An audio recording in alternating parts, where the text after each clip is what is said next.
Peter Dutton says a coalition government would fight for constitutional recognition for Indigenous people.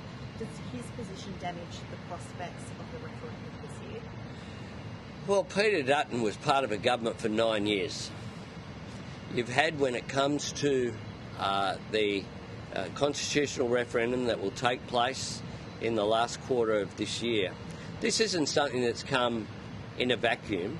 This is something that came after a long process of consultation, begun under John Howard, progressed under Julia Gillard.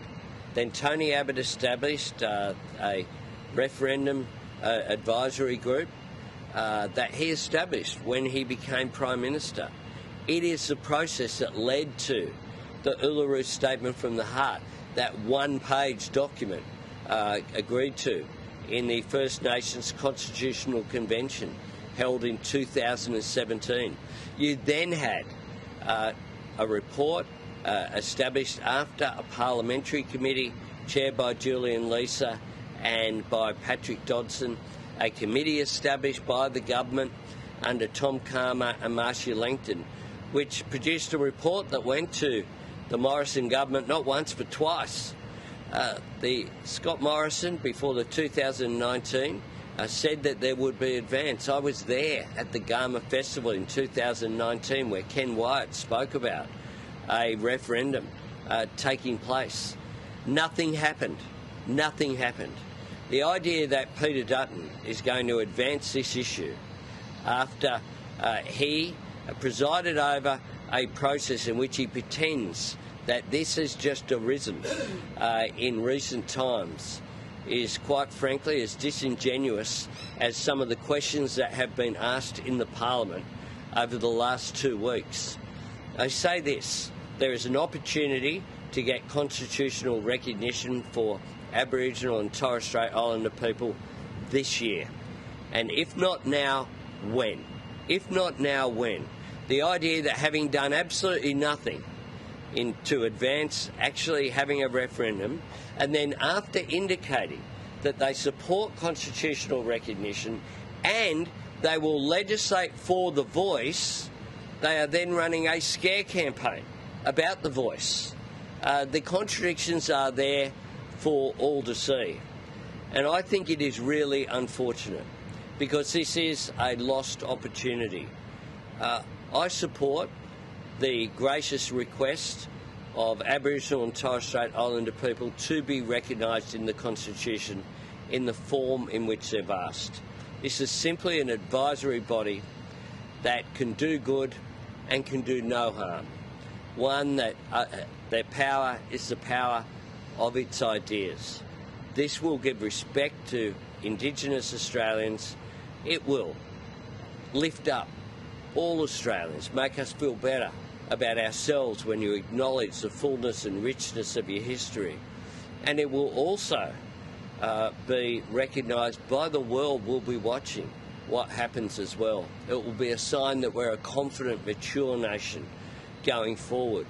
And I note as well, and I congratulate Mark Speakman, the leader of the coalition in New South Wales, the opposition leader, for his very clear statements that he will be voting yes and supporting yes in the referendum campaign, following on from Dominic Perrottet's support for a yes vote in this referendum campaign as well.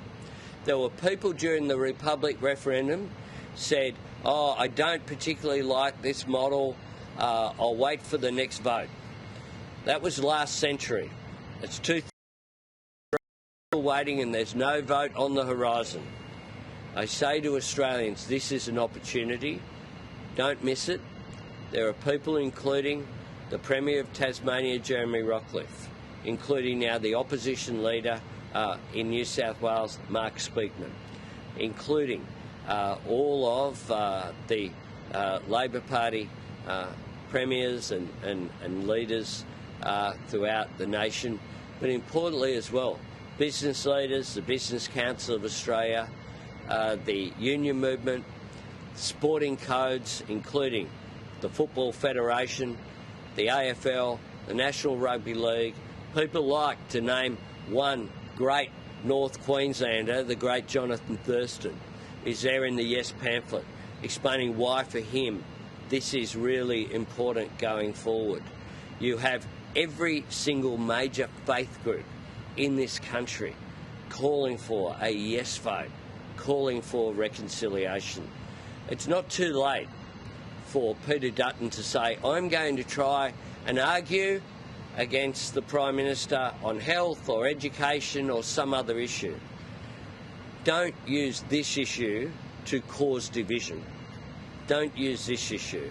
It's something that I pleaded with him on. I put the case very strongly, and I thought there was hope when he appointed Julian Leeser as the Shadow Minister for Indigenous Australians and the Shadow Attorney General, given Julian's position on the record of more than a decade.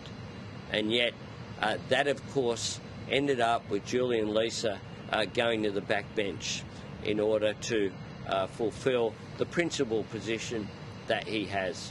I say to Australians, have a look at what the vote is about. Have a look at what the vote is about.